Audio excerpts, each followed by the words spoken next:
हमारा दूसरा सवाल है कि साधक को व्रत करना चाहिए या नहीं। अगर आप चाहते हो कि आपके जीवन की दरिद्रता आपके जीवन से समाप्त हो जाए तो आपको नवरात्रि का व्रत करना चाहिए।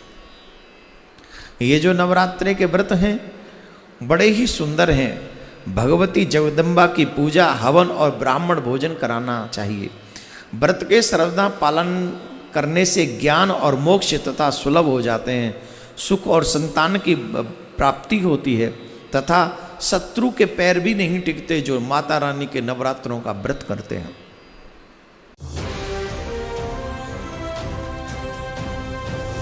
जैसे आज एकादशी है, एकादशी में हमें व्रत करना चाहिए। मेरा भी आज व्रत है, पर कौन सा व्रत है? एकादशी के दिन हमें अन्न ग्रहण नहीं करना चाहिए। तो इस तरह से हमें समझना चाहिए कि हम अगर व्रत करें तो इसमें एक इमोशनल एस्पेक्ट भी है, और साथ में भगवान कहते हैं जो व्रत रखते हैं उनके हृदय में कृष्ण प्रेम बढ़ता है, उनके शरीर का शुद्धि होती है, उनके अहंकार का नाश हो जाता है। इतने फायदे। मंगलवार का व्रत प्रातःकाल सूर्योदय के पूर्व में उठ जाना है। स्नान आदि निवृत्त करने के बाद में बागे श्री हनुमान जी महाराज का स्मरण करना है, उनका दर्शन करना है। हनुमान चालीसा आदि पाठों का जो भी आप पाठ का नियमावली पद्धति में लिए हो उनका पाठ करना है। और व्रत के पूरे दिन कोशिश करें कि कम से कम लोगों को स्पर्श हो।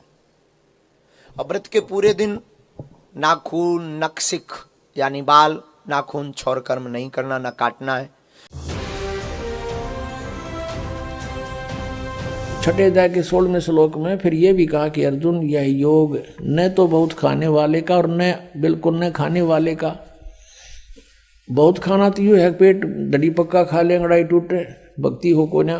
और बिल्कुल न खाना, व्रत रखना। व्रत रखना भी गीता में मना है, और ये व्रत रखवाओ एकादशी का, ये कहाँ से लाए?